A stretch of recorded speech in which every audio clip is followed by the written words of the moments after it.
राम गोपाल मिश्रा की जो हत्या हुई उसकी भी हमने निंदा करी। नहीं, जिस तरह से अब हाफ इनकाउंटर हो रहे हैं उसकी भी हम निंदा कर रहे हैं।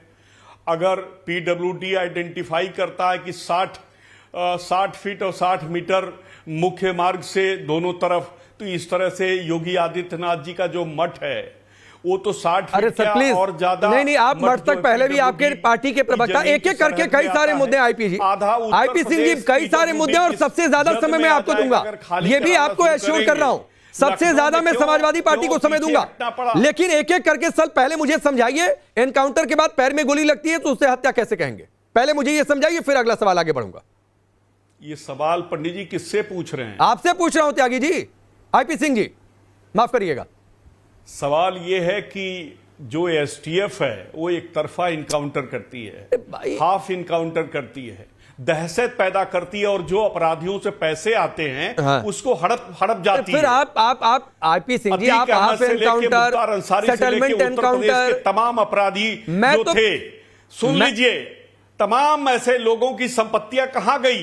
क्या उसकी कोई लिस्ट है उत्तर प्रदेश सरकार? अरे सब आपकी बात ठीक है, हत्या कैसे कह देंगे? दोनों सही सलामत है। तो मैं तो ये पूछना चाह रहा हूं आईपी सिंह, किसकी सुपुर्द? अरे सरफराज तालीम जिनको गोली लगी दोनों को, दोनों सही सलामत है, तो इस एनकाउंटर को आप हत्या कैसे कहेंगे? मैं सिर्फ ये जानना चाह रहा हूं। करोड़ का आदमी एक एक पुलिस वाला बन गया। ये मैं तो ईडी से पूछना चाहता हूं, सीबीआई से पूछना चाहता हूं कि भाई आप ये जो केंद्रीय जांच एजेंसियां, इनका रुख उत्तर प्रदेश के अफसरों की तरफ कब होगा? कब शिवम त्यागी, मैंने 5 मिनट भरपूर ये कोशिश की है कि एनकाउंटर के बाद कोई सही सलामत बच जाए तो क्या उसको हत्या कह सकते हैं? मैं ये वाकई जानना चाह रहा था आईपी सिंह से, लेकिन बोलने को तैयार नहीं है। या तो यही बोल देते कि हमारे राष्ट्रीय अध्यक्ष से गलती हो गई बोलने में, वो भी नहीं बोल पाए। नहीं, ऐसे कैसे बोल सकते हैं? इतना बड़ा नेता जो है, अगर कोई भी बात बोल रहा है तो वो कैसे गलत बोल सकता है? महाराष्ट्र में इनको जो है मुसलमानों के नाम पर वोट चाहिए। कह तो दिया अबू आजमी ने कि अगर आप मुझे 8 एमएलए दे दें तो कोई माई का लाल ने दूध नहीं पिया जो मुसलमानों को हटा दे, भगा दे या कुछ कर दे। मुसलमानों को वैसे भी कोई भगा नहीं रहा, लेकिन अगर कोई सरफराज जो है किसी को गोली मारेगा तो अबू आजमी 8 क्या, आपके पास 80 एमएलए हो जाए तब भी कोई रोक नहीं सकता उनको। कोई भी मुसलमान इस देश में कानून और संविधान से ऊपर नहीं है। क्यों आपके 8 एमएलए आ जाएंगे तो चाहे वो किसी को गोली मारे, चाहे वो किसी को अंदर घर में खींचकर जान से मार दे, करंट लगा दे, उनका कोई कुछ नहीं बिगाड़ सकता। किसी ने माई का दूध नहीं पिया, हमने पिया है माई का दूध, और सरकार उसका दूध का दूध और पानी का पानी करके रहेगी।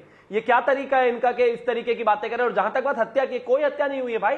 एनकाउंटर हुआ है, गुंडागर्दी कर रहे थे, बलवागिरी कर रहे थे, लोगों को मार रहे थे, पत्थर फेंक रहे थे, बिजली का करंट लगा रहे थे, घर में खींच के लोगों को गोलियां मारी है, गिरफ्तार हो गए।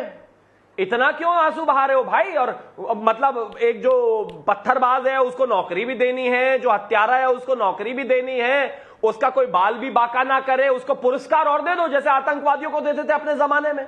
मैं मानता हूं कि आईपी सिंह से आप एक सवाल क्या 1000 सवाल पूछ लो, अगर वो जवाब दे दे तो यहां पर इस तरीके से आके बैठे कि कुछ भी दे दो उन्हें, वही रटी रटाई स्क्रिप्ट पढ़। नहीं ठीक है, मैं एक बार और कोशिश करता हूं। शिवम त्यागी, एक बार और कोशिश करता हूं, एक बार और कोशिश करके देखता हूं, कर लीजिए। अब मुझे आईपी सिंह बताइए और कोशिश। एक तो ये हत्या कैसे, दूसरी बात है क्या समाजवादी पार्टी ये मानती है कि सरफराज और तालीम ने, जो पुलिस कह रही है मेन एक्यूज्ड है, जो पुलिस कह रही है कि आरोप है मारने का, समाजवादी पार्टी पहले कह रही है कि इन्होंने नहीं मारा, क्लीन चिट दे दिया क्योंकि झूठे मामले में फंसा दिया, अखिलेश यादव कह रहे हैं।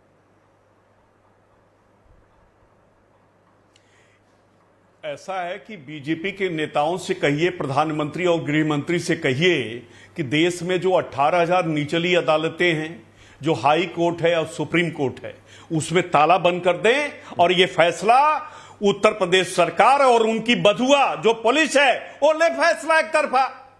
कोई जरूरत नहीं है अदालतों की, है कोई जरूरत न्यायपालिका की नहीं है। बंद करिए न्यायपालिका, और तालिबानी हुकूमत है उसको साबित करिए और खुद गोली मारिए। कोई जरूरत नहीं देश में अदालतों की। आपने और 3 मिनट दे दी इनका ड्रामा सुनने के लिए, ये कुछ अब भी नहीं बोले। यही करना है तो ताला। अरे अदालत ने रिमांड दिया है भाई, अदालत ने ही रिमांड दिया है सरफराज का। मैं तो माननीय सुप्रीम कोर्ट से कहता हूं कि आप भी खाली कर दीजिए, कोई जरूरत नहीं रही। अरे अदालत ने ही सरफराज का रिमांड दिया है। को अमित शाह जी को छोड़ दीजिए, एक तरफा ये मैस्कर करे, मारे एक तरफा से लोगों को। अरे यहाँ आकर ये मैच की कमेंट्री थोड़ी ना करनी है। चलाइए बुलडोजर अदालतों पर। अच्छा एक बात बताइए, अदालतों की आईपी सिंह आप कह रहे हैं अदालतें बंद कर दी जाएं, तो जब अखिलेश यादव ने यह कह दिया कि एनकाउंटर नहीं हत्या है, तो वो कहां से तय करके लेकर चले आए? आप ये कह दिए कि फर्जी मामलों में फंसा दिया, तो सपा की अपनी इन्वेस्टिगेशन एजेंसी है क्या? नहीं, सपा की अपनी इन्वेस्टिगेशन एजेंसी है क्या कि तय कर लिया कि फंसा दिया है यूपी सरकार ने, तय कर लिया कि बहराइच प्रशासन ने फंसा दिया है? कोई नुमाइंदा कैसे बुलडोजर की बात कर सकता है जब माननीय सुप्रीम कोर्ट ने कह दिया कि तो जाइए सर अदालत में अवमानना का केस दाखिल करिएगा। आपको तो बैठे बिठाए मुद्दा मिल गया कि अगर कल बुलडोजर चल जाता है तो आप अदालत में जाइएगा और यूपी सरकार पर, योगी आदित्यनाथ पर अवमानना का केस फाइल करिएगा, और अगर कोर्ट सजा दे देती है तो आइएगा यहीं डिबेट में ताड़ ठोक कर कहिएगा हमने कहा था कि अवमानना हो रही है। यही तो दुर्भाग्य है, यही तो दुर्भाग्य है कि अपनी कलम से खुद अपनी केस जब हम उठा लेते हैं तो हम नीट एंड क्लीन हो जाते हैं। तो किस तरह की सरकार देश में है, किस तरह की सरकार उत्तर प्रदेश में है, पूरा देश जानता है, देश की 150 करोड़ जनता जानती है। ठीक है सर, वो देश की जनता जानिए। शिवम एक रिप्लाई करिए, फिर दानिश आपके पास आ रहा हूं।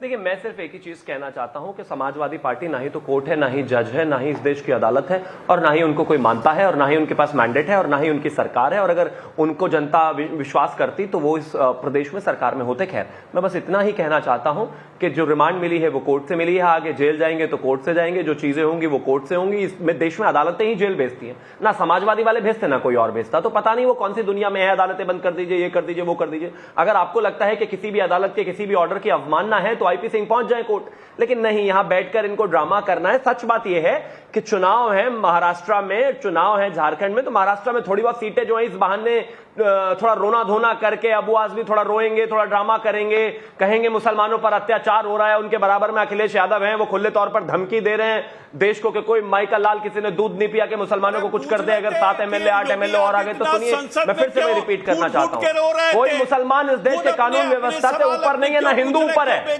कानून व्यवस्था के तहत अगर कोई गुंडा है तो उसको जेल भेजा जाएगा, चाहे सरफराज हो चाहे आईपी सिंह हो, हिंदू हो या मुसलमान, जेल जाएगा। ये खूब जो है डरा डरा कर वोट लेते रहो मुसलमानों से, लेकिन बचा नहीं पाओगे अगर कोई गलत काम करेगा तो। पूछिए, नहीं, चिल्ला चिल्ली मत करिए, इतना रोइए मत, जाकर लोगों के बीच में डराइए मत लोगों को।